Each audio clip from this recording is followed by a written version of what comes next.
El futuro, el futuro, cuando ahí claramente nos está diciendo, escríbele al ángel de la iglesia de tal, escríbele al ángel de la iglesia de tal, y esto va a pasar, y esto va a pasar, el tiempo está pronto, y toma tu calendario, si no vende pronto, dice Jesús, a las iglesias. Y luego cuando empezamos a analizar los textos, como en el video que puso Damaris, hay un pedacito ahí que tomo de Apocalipsis, y muchos, creo que fue mi cuñada, me mandó un mensaje, y dice, no, mira, no lo había visto así, como lo presentas, como Apocalipsis está hablando de la iglesia que tenía que salir. Dice, cuando dice, le dio las alas del águila, no lo había visto así. O sea que es lo mismo, hermano. Apocalipsis y Mateo 24 es lo mismo. El problema es que las palabras, la estructuración de las oraciones no son lo mismo. Cambia. Exacto. La estructura cambia totalmente. Pero si le ponemos atención, si tenemos una buena hermenéutica, nos damos cuenta que se está diciendo lo mismo que se le estaba diciendo a Mateo, a Marcos y a Lucas. Porque Jesús estaba diciendo a sus discípulos. Ahora el ángel se lo está diciendo a Juan. Directamente. Exactamente. El mismo mensaje, nada más que a Juan.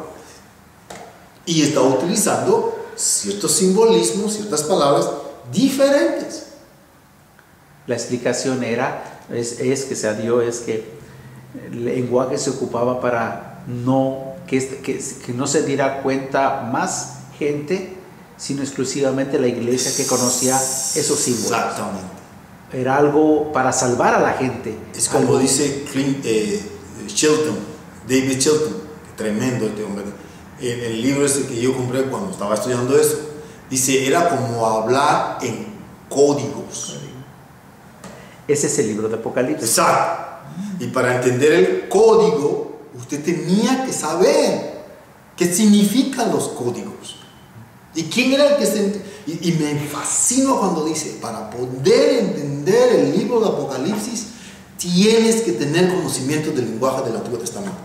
Y el único que tenía conocimiento del lenguaje de ese Antiguo Testamento eran los judíos. Exactamente. En este caso, directamente el juicio fue para el pueblo judío. Exactamente. Directamente el juicio para ellos. Hermano Lee. Porque es uno de los libros más judíos que hay. Y déjenme decirle algo que yo no sabía. Y que Santiago, yo leí Santiago mucho tiempo. No sabía. Ese es otro libro directamente para los judíos. Y el libro del Apocalipsis es para ellos. Nada más los judíos. Para ellos. En ellos estaba la iglesia que había creído de judíos. Exactamente. Hermano Lee. Entonces le dice a ellos, ¡hey! Esto es lo que viene. Ustedes tienen que prepararse porque esto es lo que viene. ¿Y qué le dice a sus discípulos allá? ¡Hey! Ustedes tienen que prepararse porque va a venir esto. Va a haber hambre, va a haber peste, va a ser esto, va a haber el otro, va a haber persecución, va a haber gran tribulación. Lo mismo habla en Apocalipsis, hermano Lee. Lo mismo. Pero como no se le ha inculcado a la iglesia cómo realmente interpretar la palabra de Dios, cómo tomar, porque eso es algo que David Chilton también toca en su libro. Dice, el libro de Apocalipsis no es el cumplimiento del Antiguo Testamento. El libro de Apocalipsis es el manual del Antiguo Testamento. En otras palabras, por ejemplo, cuando él decía, a ver si me puedo traer un ejemplo que ilustre un gran ejemplo. Cuando le habla, dice, y tienes a esta mujer Jezabel en la iglesia que seduce a mi siervo. Dice, esta Jezabel no es la Jezabel que habla allá en el libro de Reyes. Pero ¿por qué utiliza Jezabel? que Jezabel era allá una mujer que manipulaba a su esposo, el esposo era el rey, y ella lo estaba manipulando para que el hombre hiciera cosas que no debía de hacer. Esta mujer en esta iglesia, en el siglo I, estaba haciendo lo mismo. Y por eso se le puso simbólicamente el nombre de Jezabel. No de que esa Jezabel era una profecía para esta Jezabel. No, no. Esa Jezabel es un símbolo que le estamos dando a esta mujer. Esta mujer se puede llamar Marta, Juana, pero simbólicamente se le está llamando Jezabel. Ahora, para yo saber por qué se le está llamando a esta mujer en esta congregación Jezabel, tengo que saber el Antiguo Testamento. ¿Quién era Jezabel? ¿Qué tipo de persona era? ¿Qué es lo que estaba haciendo? Y los judíos sabían quién era Jezabel. Exactamente, esa era su cultura, O sea, esos eran sus libros. Es como nosotros, como decían los mexicanos, podemos hablar de Miguel Hidalgo. Como usted tocó a Benito Juárez hoy, esta mañana. Dije el nombre Benito Juárez y todos captaron. Exacto, ¿y qué era lo que iba a decir? Es de la misma manera que pasa en el libro de Apocalipsis. Exacto. Los judíos sabían el lenguaje, sabían los símbolos, sabían nombres, sabían ciudades, sabían historia del pueblo de Israel. Por eso es que en el libro de Apocalipsis nombra esos símbolos que solamente los judíos manejan. Y ese ha sido el problema de la mala interpretación. El no conocer el sistema de cómo fue el concepto de la revelación es que ha traído la mala interpretación. Manuel, ese ha sido el problema.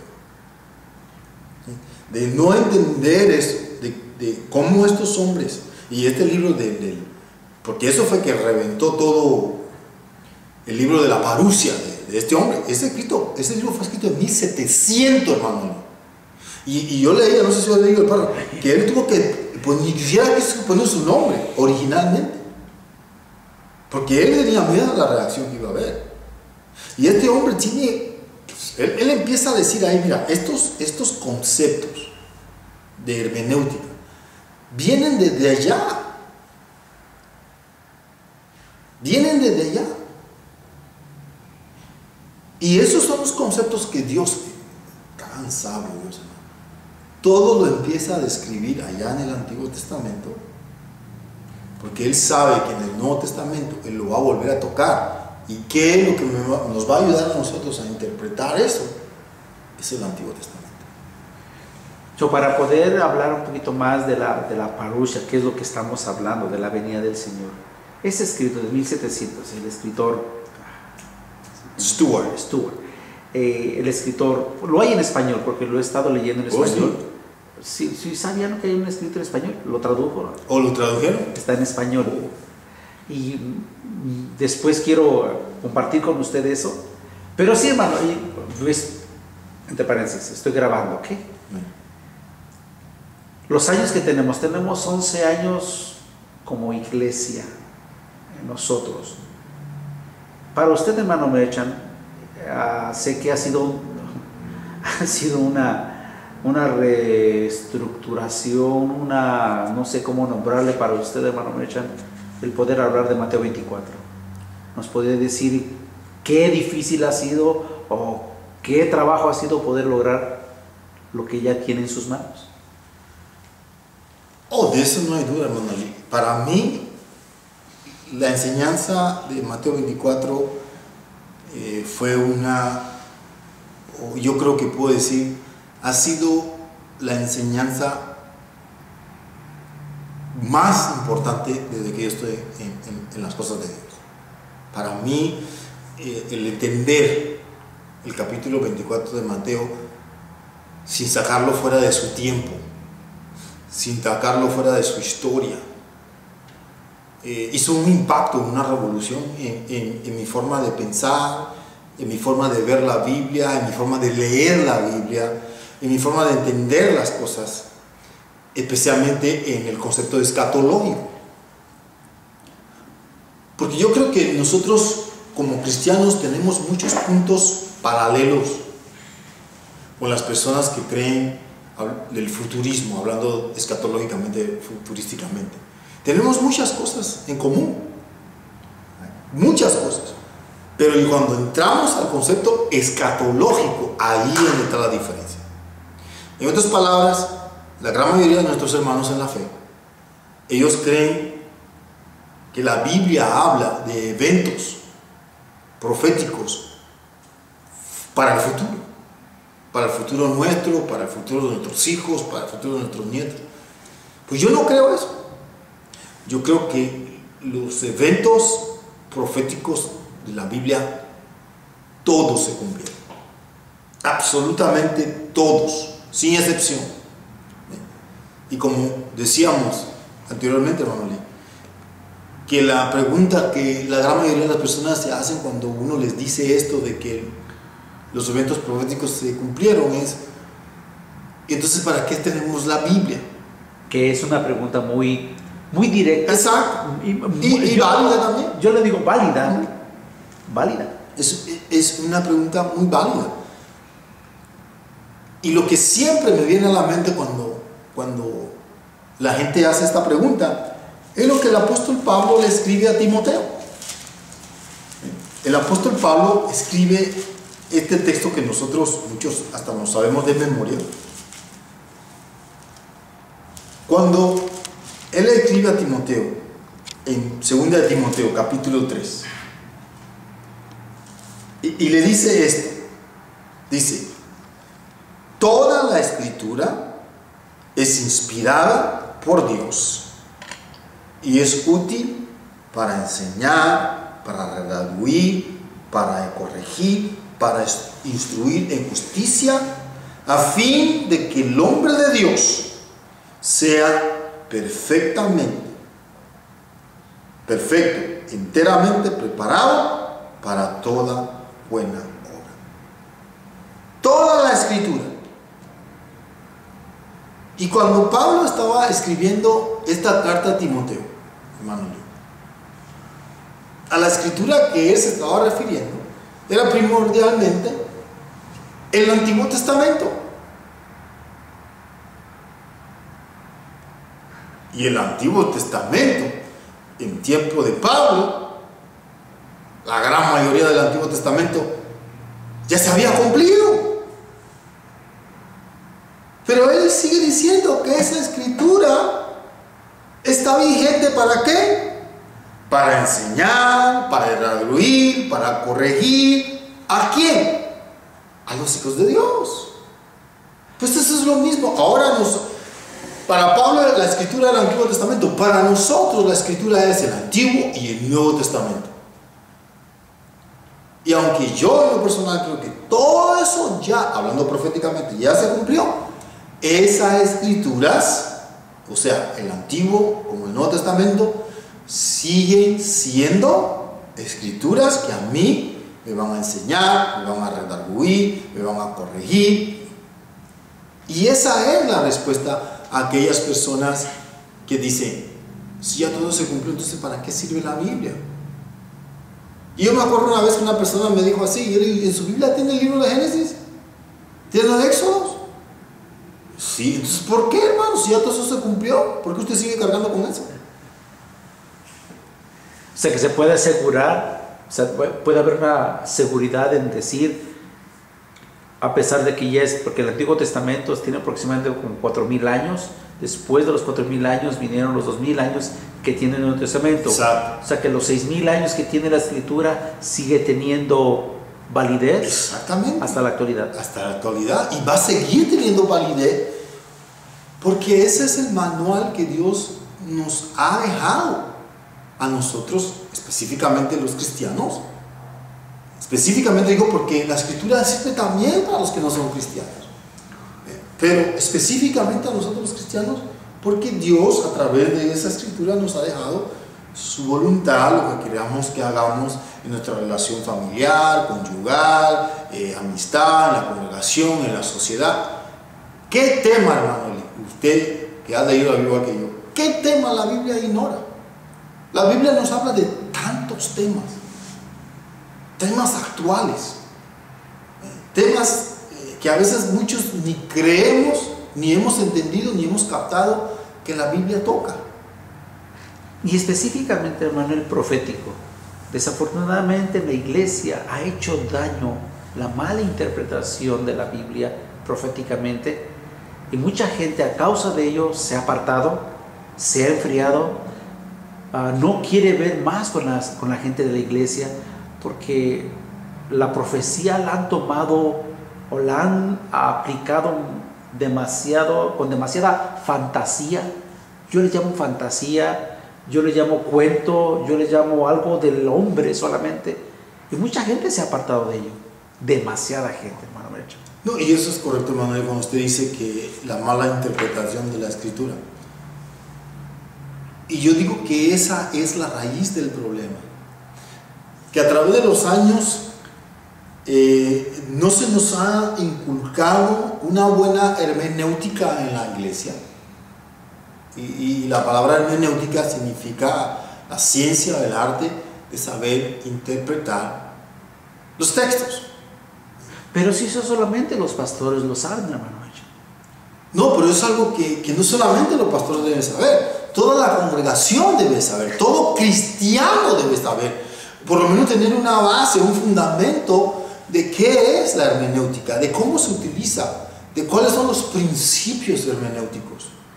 Como hemos dicho varias veces en nuestras clases, cuando leemos un pasaje, por lo menos, debemos de hacernos estas tres preguntas. Hay más, pero las fundamentales son: ¿quién está hablando?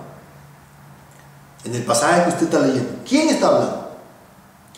¿A quién les está hablando? ¿Y por qué les está hablando?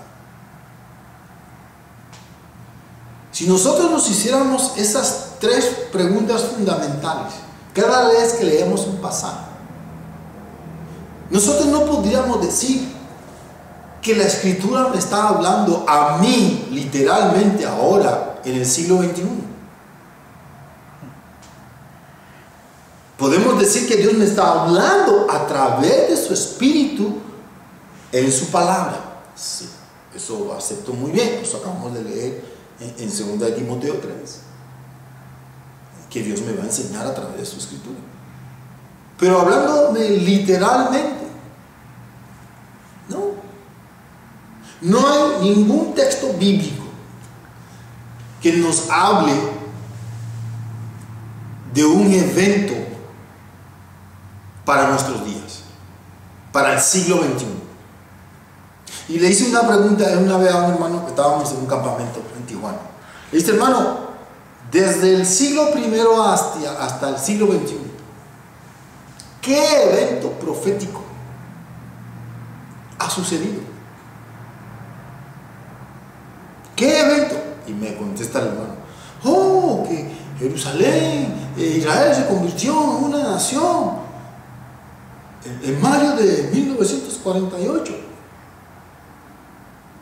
Yo le decía: ¿y basado en qué parte de la Escritura usted cree que eso es un evento profético? Y el hermano me cita el pasaje que hemos tocado en Mateo 24 y en Marcos 13, Lucas 21, de la higuera. Y él interpreta la higuera como Israel. Y lo más interesante es que cuando el Señor Jesús está hablando en Mateo de la higuera, Él específicamente está diciendo: y cuando vea la higuera florecer, porque el verano está cerca. Pero qué interesante que en los otros evangelios el Señor no habla específicamente de la higuera. Dice: cuando vean todos los árboles. Espérate. Si se está diciendo que allá en Mateo la higuera se está simbolizando Israel, ahora todos los árboles también simbolizan a Israel.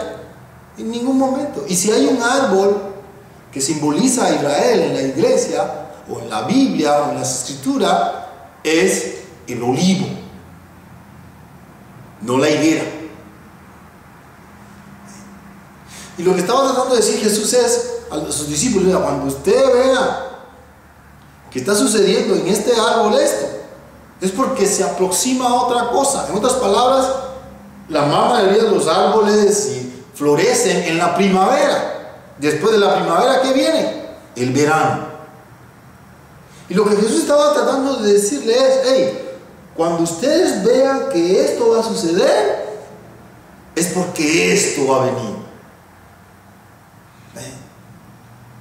Y eso es tener una buena hermenéutica. Esto es saber interpretar correctamente la escritura, no sacarla fuera de su contexto. Y tristemente, hermano Lee, lo que ha sucedido con esta mala interpretación que hemos tenido de la escritura es porque no hemos tenido una enseñanza sólida, firme en cómo interpretar correctamente los textos sin sacarlos de su contexto y sin sacarlos de su tiempo. ¿Quiere decir entonces que el preterismo no es una nueva doctrina o una nueva religión o un nuevo pensamiento? No, en ningún momento. El preterismo es algo que se está proyectando desde hace mucho tiempo. Desde hace mucho tiempo el preterismo viene surgiendo, y mucho antes del libro de la parusia de Stuart, que fue escrito en 1700 y tanto. Mucho antes de ellos hay ciertos escritos que demuestran que estas personas creían que estos eventos proféticos ya habían sucedido. Pero para mí, la evidencia más sólida que hay de que el preterismo es una realidad es la escritura. Es la escritura. Y uno de los tremendos testigos de lo que Jesús dijo en Mateo 24, Marcos 13, Lucas 21 y el libro de Apocalipsis se cumplió, fueron los escritos del historiador Flavio Josefo.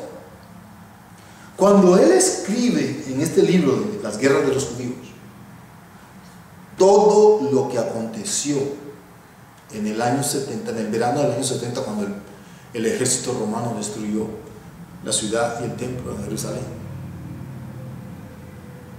Josefo lo describe como Jesús se lo estaba profetizando a sus discípulos en el monte de los Olivos.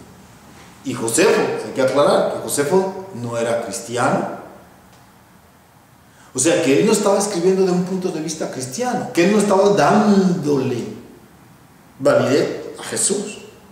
Él simple y sencillamente estaba hablando o escribiendo de una forma histórica, algo que él vio con sus ojos. Que fue la destrucción de Jerusalén y del templo en el año 70. Exactamente. Él la describe. A él le debemos, específicamente a él le debemos el conocimiento de que el templo y la ciudad fueron destruidas en el año 70. A él le debemos lo que sucedió en Masada, cuando estos judíos se suicidaron en aquella monte de aquella colina. Si no fuera por Josefo, el mundo nunca supiera estas cosas. ¿So preterismo qué es, hermano? Pues la palabra preterismo proviene de la palabra pretérito, que significa pasado. Y en el concepto teológico, como sabemos, la teología tiene diferentes ramas, como la medicina, tiene diferentes ramas. Y en la teología hay una rama que le llamamos escatología. Escatología es lo que se refiere al estudio de los últimos días, que eso es otra expresión totalmente equivocada cómo se aplica. Cuando hablamos de la escatología, estamos hablando de la enseñanza de los últimos días. Y el preterismo es esa parte de la teología que enseña o que cree que todos los eventos proféticos que la Biblia describe ya sucedieron. Que esos eventos como la gran tribulación, como el hombre de pecado, el hijo de perdición, el anticristo, aunque siempre va a haber anticristo, pero estas personas que hablan específicamente de una persona que va a ser el anticristo, todos esos conceptos y el más firme y sólido de todos es el concepto de la segunda venida del Señor. Todos esos eventos proféticos ya acontecieron. Eso es lo que enseña el preterismo, de que ya es cosas del pasado. Y si leemos la Biblia con entendimiento, y vuelvo y repito, sin sacarla de su contexto y sin sacarla de su tiempo, tenemos que llegar a la conclusión de que esa es la interpretación correcta de los eventos proféticos descritos en las palabras de Dios. Estoy consciente, hermano Merchan, que esto, expresándolo a nuestros medios, suena controversial, porque va en contra, digo en contra de toda la creencia, especialmente en profecía. Es increíble. No solamente lo han hecho profecía, sino que han hecho una enseñanza básica en la iglesia de que el Señor viene. Y el punto de vista preterista, como usted lo menciona, cambia totalmente ese punto y quiebra toda la teología que se está hablando ahorita en este momento. ¿Cree usted que sea, yo voy a ocupar la palabra prudente, o sería una, no sé la palabra que podemos decir, atrevernos a hablar de esto ante la gente? Yo creo que ¿sería prudente no tanto, para usted? Yo creo que no tanto sería prudente, yo creo que sería necesario tocar. ¿Pero por qué es necesario, hermano? Necesario porque tenemos que salir del error. Muchas de las iglesias no quieren hacer nada, no quieren planear para el futuro, no quieren envolverse en muchas cosas, porque según ellos, el Señor está a las puertas. ¿Para qué involucrarnos en tantas cosas si nosotros no vamos a estar aquí?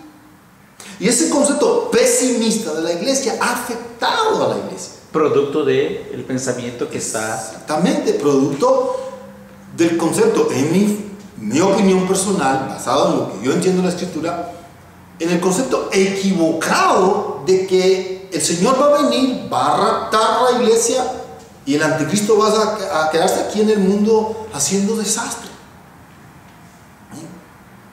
Y uno de los puntos interesantes del preterismo es que le inculca al cristiano que él es un miembro, un ingrediente fundamental en la mano de Dios para transformar este mundo, para hacer de este mundo lo que el Señor en el principio quiso hacer, un paraíso. Y ahí yo tocó una palabra, paraíso. Quiere decir que el paraíso está siendo restaurado, hermano. Exactamente. Dios, a través de la iglesia, es el que se va a encargar de transformar este mundo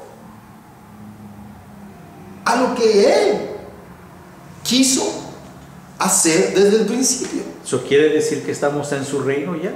Oh, de eso no hay la menor duda. Porque muchos enseñan que el reino va a venir algún día, que Jesús va a venir a reinar algún día en algún lugar. Y qué interesante es que la misma escritura, el mismo Juan el Bautista decía, el reino de Dios se ha acercado. Usted me decía, hermano, que hace 2000 años atrás, casi 2000 años atrás, cuando estas personas en los tiempos de Jesús estaban diciendo, el reino de Dios se ha acercado, y han pasado casi 2000 años y no lo podemos ver todavía, no estamos en Él. Cuando le preguntan a Jesús, ¿y tú eres rey? Y el Señor contesta, yo para eso he nacido. Mi reino es todo esto. Todo es su reino. Él es el rey de reyes, dice la escritura en el libro del Apocalipsis, y señor de señores. Él es el único y verdadero rey. Nosotros estamos viviendo en ese reino que fue establecido en ese siglo I cuando el Señor vino, destruyó ese templo y esa ciudad y empezó a morar en su iglesia. Qué interesante es, hermanos, que en el siglo I se estaba hablando del reino de Dios cerca. El reino de Dios está entre nosotros. Y nosotros en el día de hoy vamos a decir que estamos esperando un reino. Porque lo esperan de manera literal. Exactamente. Se está esperando, la enseñanza popular es de que pues va a venir un día en que el Señor literalmente va a estar sentado en un trono en Israel, donde no va a haber muerte, no va a haber enfermedad, no va a haber tristeza, no va a haber dolor. Y todo eso se aplica literalmente. Literalmente. Y lo interesante es que el libro de Hebreos dice que Jesús es nuestro sumo sacerdote. Y que Él es un sacerdote para siempre. ¿Y cuál era el trabajo, la función número uno del sumo sacerdote? Era presentarse una vez al año por el pecado de él y del pueblo, entrar ahí en el lugar santísimo. La Biblia, la Escritura dice en el libro que el Señor no entró en ese tabernáculo hecho de mano de hombre. Él entró en el mismo cielo y se presentó con la sangre de Él al Padre, diciendo: mira, Señor, aquí pagué por el pecado de mis hijos, del pueblo. ¿Hasta cuándo va a seguir pecando el hombre? ¿Hasta cuándo se va a necesitar que el hombre sea redimido? Siempre. Ese sacrificio que Jesús hizo en la cruz del Calvario hace casi 2000 años atrás va a seguir ejerciéndose para siempre.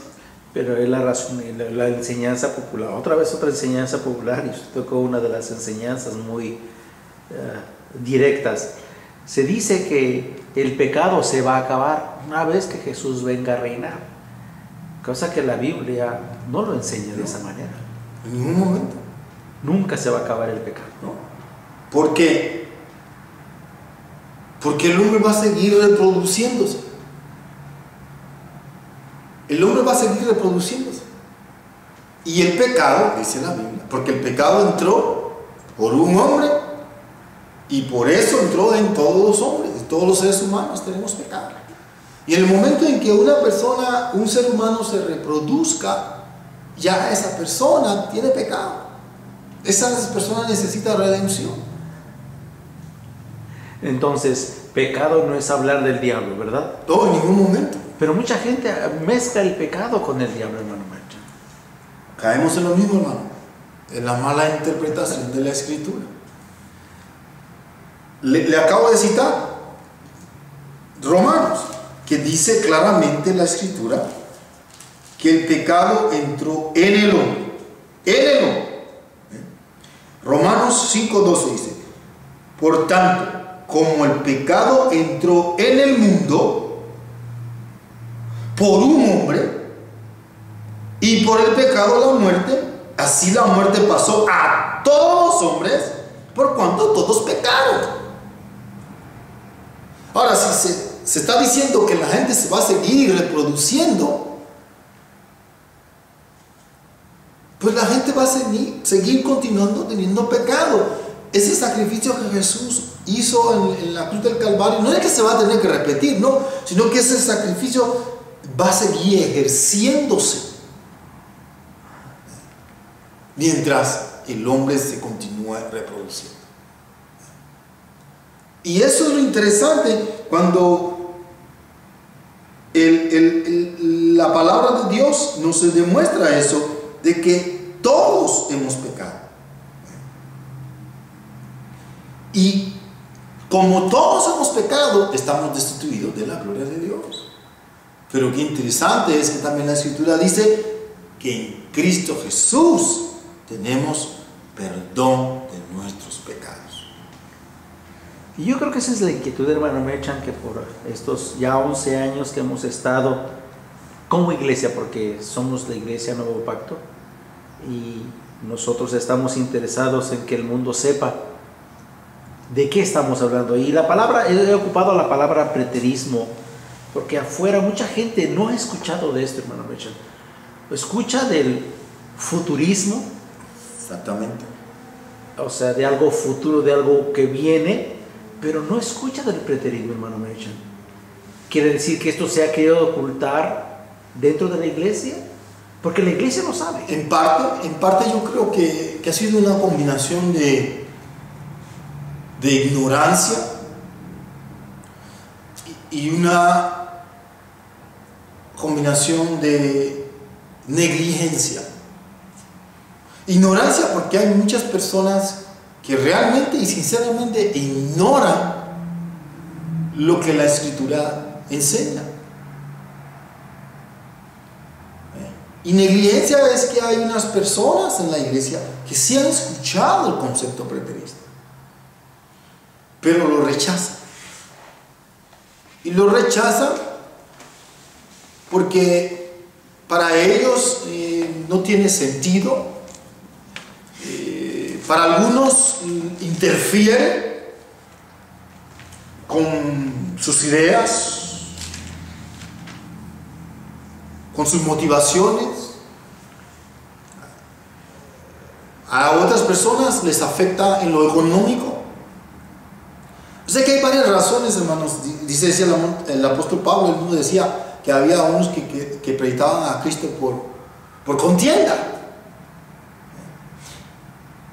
Y ese es el punto de que tristemente hay algunas personas que sinceramente son ignorantes de estas cosas. Pero hay otros que ellos simple y sencillamente lo rechazan, lo entienden, comprenden qué es lo que el preterismo enseña, pero lo rechazan porque ellos no están de acuerdo con ese punto de vista, no importando de que usted le demuestre con la Biblia cuál es la razón por la cual nosotros creemos en el concepto preterista de la escatología. Ya, porque tengo en mi mano la Biblia Thompson. Muchos que no me están escuchando quizás la conocen. Y en el libro de Apocalipsis aparece, dice el autor Juan, le dan el autor a Juan, y luego ocupan la palabra posiblemente en la isla de Patmos. Luego hay una fecha indeterminada, dice indeterminada, de acuerdo a la tradición, y es otra de las cosas, hermano Mechan, que dentro de nosotros en la iglesia, aquí en donde estamos, hemos estado luchando por romper tradiciones. Una de las tradiciones es que se escribió en el año 96, tradicionalmente hablando. Exacto.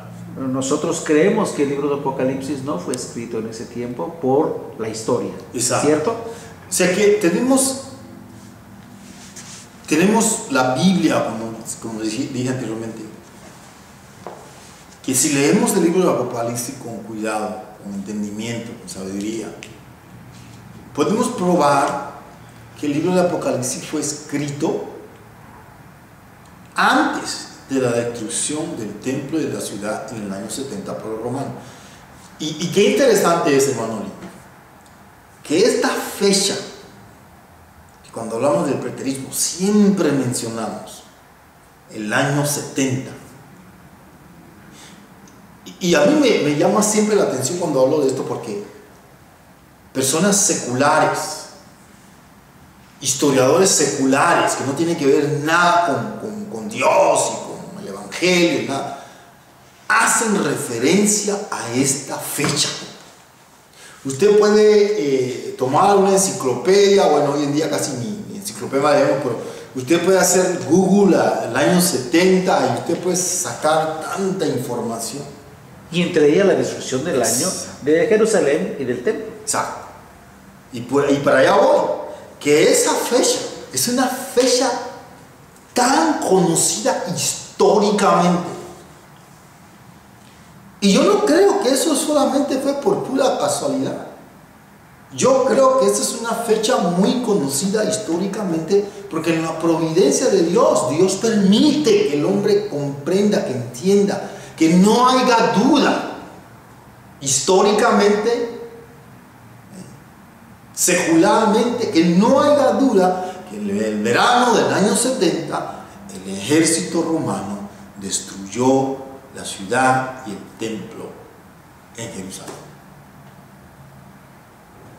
Y la razón por la cual yo creo que en la providencia de Dios Él permite que se sepa esto es porque eso es una de las evidencias más claras y más contundentes de que el libro de Apocalipsis fue escrito antes de ese año.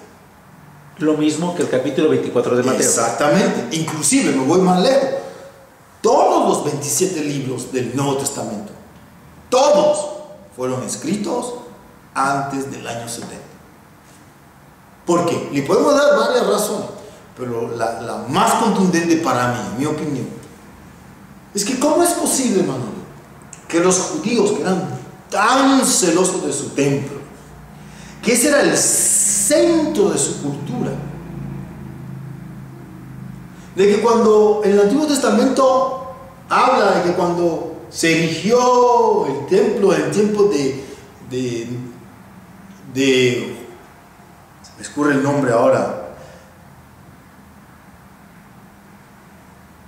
se erigió el templo cuando estos dos cabezones reconstruyeron el templo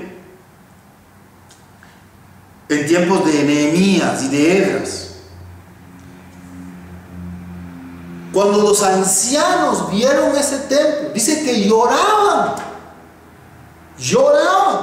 porque ese templo no era ni sombra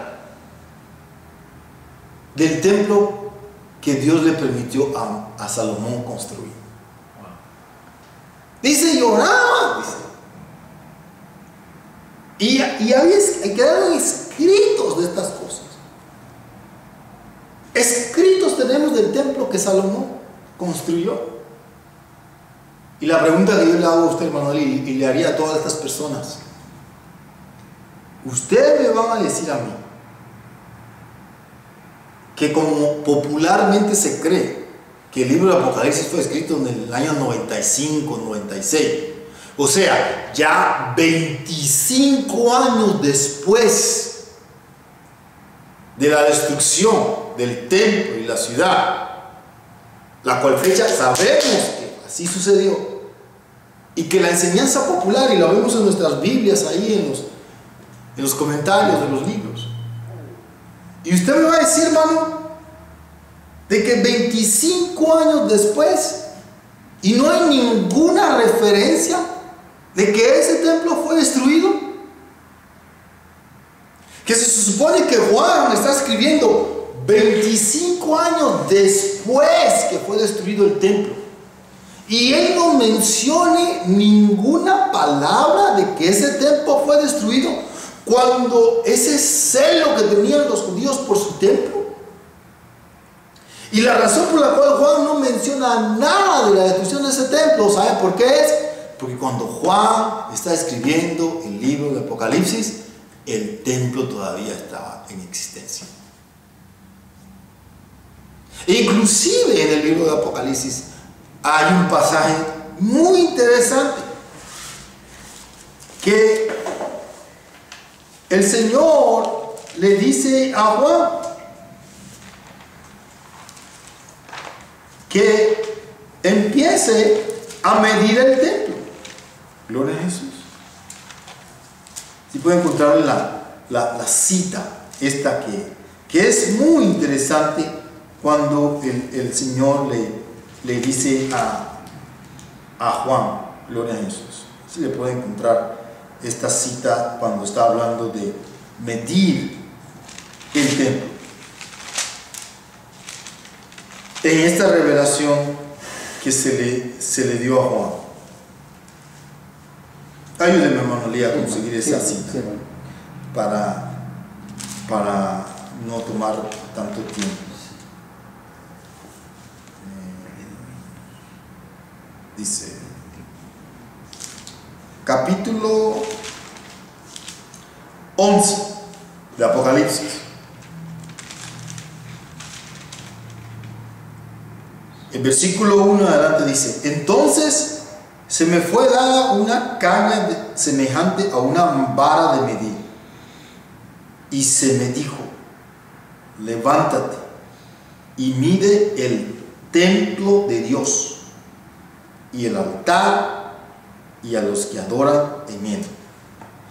Pero el patio que está fuera del templo, déjalo aparte y no lo midas, porque ha sido entregado a los gentiles y ellos hollarán, o sea, pisarán la ciudad santa 42 meses. O sea, 3 años y medio. ¿Y quiénes esos? Eran estos que iban a hollar o pisar la ciudad santa. El ejército romano, el cual tenemos evidencias históricas que sucedió. Porque fueron los romanos quienes destruyeron Exactamente. Jerusalén y el templo. O sea que tiene una referencia. Aquí hay una referencia que cuando Juan está escribiendo la revelación que se le dio en Patmos, el templo todavía estaba en pie. Por consiguiente, cuando Juan está escribiendo, fue antes del año 70, cuando históricamente sabemos que fue destruido el templo. Eso no fue escrito, este libro no fue escrito en el año 96, ¿no?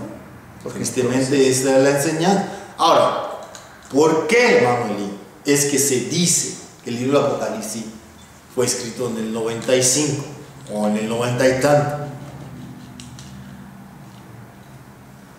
Porque al decir que el templo fue destruido en el año 70,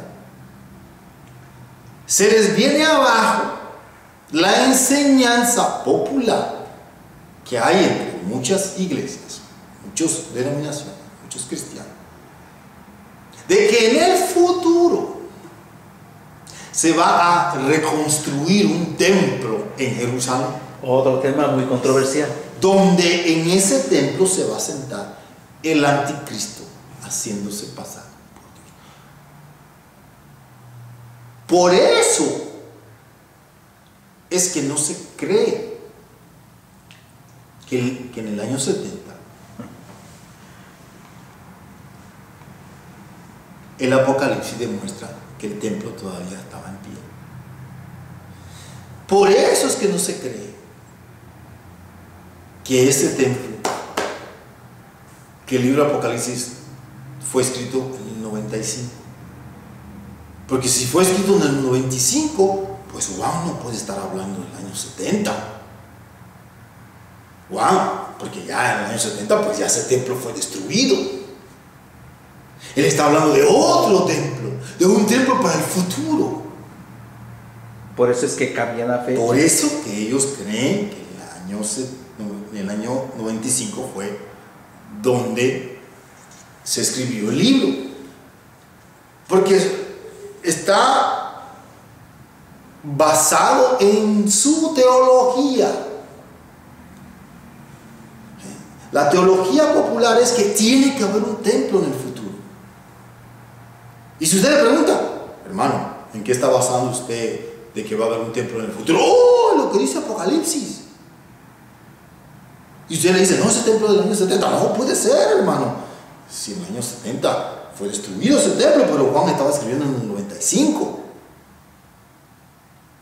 O sea que Juan no podía estar hablando del año 70, porque ya para ese tiempo ya ese templo estaba destruido. Juan tenía que estar hablando de un templo del futuro. Y por eso es que se aferran a decir que el libro de Apocalipsis fue escrito en el 95, en el 90 y tanto, porque así hay evidencia de que va a haber un templo en el futuro. Así hay evidencia de que el anticristo se va a sentar en ese templo.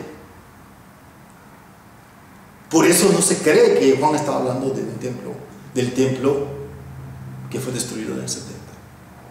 O sea que todo está predicado bajo su forma de creer. Al demostrarle que no es así, pues se le viene abajo lo demás. Es como la acción del dominó, ¿ah? The domino reaction, como llaman en inglés. Al tumbar uno, pues se va tomando los demás. Al probarles que esto no es así, pues todo lo demás tampoco puede ser cierto. Y eso es una de los grandes las controversias que hay en el día de hoy.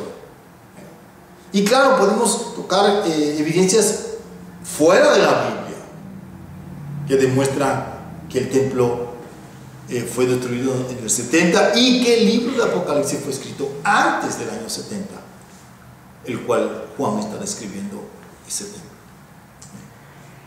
Y a manera de, quizás no finalizar, pero sí llegar a quizás una conclusión. Hermano Merchan, usted porque yo tengo entendido que usted creía que todo se iba a pasar. Oh, de eso no hay duda. Que todo eso que estamos hablando, aún yo mismo como pastor, yo creía que todo eso iba a acontecer. Y es cierto, yo tengo que admitir que yo también creía en un futuro anticristo, que yo creía en un futuro rapto de la iglesia, que yo creía en un futuro, una venida literal y física de Jesús a la tierra, que creía en, ¿cuántos son? 7 años de tribulación, de la gran tribulación. Yo creía en todas esas cosas, hermano Lee. ¿Qué es lo que lo hizo cambiar, hermano Merchan? ¿Qué fue lo que cambió? Número uno, antes de contestar esa pregunta, la razón por la cual yo creía todas estas cosas que acabo de enumerar era porque esas son las cosas que se nos enseñaba. Nunca yo tuve la inquietud de ir a ver si estas cosas eran ciertas o no. De yo obsesionarme por mí mismo que lo que ellos estaban diciendo era cierto. ¿Qué es la invitación que nosotros estamos haciendo? Exactamente. No queremos que la gente nos crea a nosotros.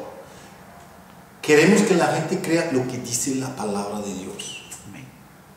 Queremos que la gente investigue por ellos mismos, que sean como los de Berea, que vayan a ver lo que dice la Escritura, que comprueben con la Escritura y haciendo énfasis, sin sacarla de su contexto, sin sacarla de su tiempo, sin sacarla de su concepto histórico.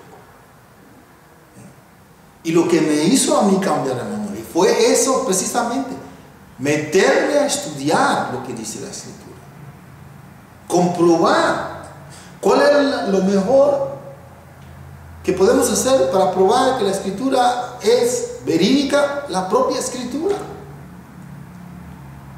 Los acontecimientos de afuera, la historia, la geografía, la medicina, no interpretan la Biblia, sino la comprueban. Lo que interpreta la Biblia es la propia Biblia. ¿Podemos salirnos de la Biblia? Sí, para comprobar lo que dice la Biblia, pero no para interpretarla. Para comprobar, ¿tengo que ir a ciertas materias seculares? ¿Puedo? O sea, descubrimientos arqueológicos, la medicina, la geografía, la historia, han comprobado que la Biblia es una realidad. Han comprobado que lo que la palabra de Dios dice es cierto. La Biblia nos hablaba del planeta Tierra como algo redondo desde el libro de Apocalipsis. La Biblia nos habla de que el aire tenía peso antes de que este científico italiano descubriera todo eso. O sea que la Biblia es un libro tremendo, hermano. Lo que ha pasado es de que nosotros no hemos tenido la costumbre, no hemos tenido la tradición, no tenemos el enfoque de meternos en ella, de estudiarla, de aplicarla, de comprenderla. El énfasis en la iglesia no ha sido ese. El énfasis en la iglesia no ha sido predicar y dejarnos en la ignorancia. ¿Ha sido difícil ese cambio? Oh, sí. Claro que ha sido difícil. Primeramente personal. Fue un cambio difícil en mi vida. porque tuve que cambiar mi concepto escatológico, mi concepto profético, mi concepto teológico de muchas cosas, porque el preterismo no solamente nos afecta escatológicamente, sino nos ayuda y nos transforma en otras áreas de nuestra vida. Nos transforma en ver las cosas muy diferente. Ya no hay ese pesimismo de que todo se va a acabar, de que no vale la pena seguir esforzándonos en hacer esto o aquello, porque total, esto se va a terminar. El preterismo nos comprueba de que no, esto es un principio, al contrario, las cosas se van a poner mejor. ¿Por qué? Porque Dios está en nosotros y con nosotros. Porque nosotros tenemos al Señor, porque tenemos la verdad. Y al tener esas cosas, podemos nosotros avanzar. El problema es que como la iglesia no ha comprendido estos principios, primero tenemos que batallar con la iglesia primero, para entonces tener que batallar con el mundo. Y mientras nosotros como iglesia no estemos unidos, no estemos en un pensar y un sentir, se nos va a hacer muy difícil ser, como Jesús le dijo a sus discípulos en el siglo I, y la aplicación para nosotros, ser la sal de la tierra, ser la luz del mundo. Porque eso es lo que Dios nos ha llamado a hacer, la sal de la tierra y la luz del mundo. Y mientras nosotros no tengamos ese conocimiento y esa unidad en nosotros, se nos va a hacer muy difícil ser esa sal y ser ese mundo. Eso quiere decir que este pensamiento le ayudó a usted a reconocer el propósito de su vida aquí en la tierra. De eso no hay la menor duda, Manuel. El concepto preterista de que estamos viviendo en el día de hoy en el reino de Dios, de que Dios está reinando, y no solamente en este mundo, está reinando en mi vida, está reinando en la iglesia. Ese concepto transforma todos los otros conceptos, en el sentido de que como Dios está reinando, pues no hay nada que nosotros, bajo la voluntad de Dios, no podamos alcanzar. No hay nada que se nos pueda hacer difícil cuando nosotros, vuelvo y repito, en esa voluntad de Dios, a través de su palabra y su espíritu, no podamos alcanzar, no podamos llegar, no podamos hacer. Pero mientras nosotros no entendamos eso, mientras no entendamos, mientras no lo creamos, se nos va a hacer muy difícil poder alcanzar estas metas. Porque Dios está dispuesto a ir con nosotros a donde nosotros queramos ir. Y eso es algo fundamental en la iglesia. Eso quiere decir que este es el inicio de muchas pláticas, hermano Mecha. Este es el inicio, Dios mediante, de estudios, de enseñanzas, de conceptos que queremos compartir con ustedes. De que yo sé que muchos de estos puntos son controversiales, de que son puntos que quizás muchos de ustedes nunca han escuchado, es primera vez que van a escuchar, pero insisto, no quiero que nos crean a nosotros, quiero que crean en lo que dice la Escritura, y por qué lo dice, y a quién lo dice, y en qué sentido lo dice. Y es nuestro deseo, nuestra oración, de que las personas comprendan este punto de vista de la Escritura, para que ellos puedan ser mejores creyentes, mejores ciudadanos, mejores padres, mejores hijos, mejores trabajadores. Porque eso y más es lo que hace la palabra de Dios en la vida del creyente.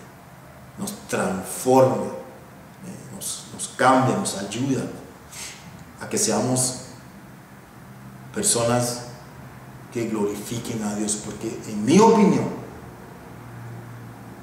lo más importante que la iglesia tiene que tener en mente es de que ella ha sido llamada a glorificar a Jesús, a que Dios sea glorificado a través de su iglesia en todas las áreas de nuestra vida, que Dios sea glorificado.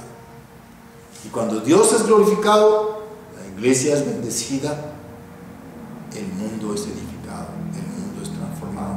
Y esa es mi oración, esa es mi deseo, y yo estoy seguro, hermano Ali, que también es el suyo y de muchos hermanos en nuestra congregación, de que queremos ser una gota que caiga en el inmenso océano que hay afuera en las cosas de Dios. Es importante entender de que hay muchas cosas todavía que nosotros ignoramos, que necesitamos aprender, que necesitamos corregir, pero algo se tiene que empezar. Y me acuerdo de una ilustración de que había un niño recogiendo esas estrellas marinas. La marea había traído muchas estrellas marinas a la arena y se estaban muriendo, y aquel niño estaba recogiendo y tirándolas al mar nuevamente, recogiendo y tirándolas al mar, y pasó una persona y dice: ¿pero qué estás haciendo? Estás perdiendo tu tiempo, tú no puedes salvar a todas esas estrellas marinas. Y me encanta lo que le contestó el niño a aquella persona. Dice: yo no la puedo salvar a todas, pero puedo salvar a esta. Y esto es lo que nosotros tenemos la intención de hacer. Quizás no podemos alcanzar a todos, pues podemos alcanzar a alguien. Eso es nuestra meta. Gracias, hermano Mechan, y nos estaremos viendo en la próxima edición de esto que es el punto de vista preterista. Amén. Dios le bendiga, Dios hermano lo Mechan. bendiga.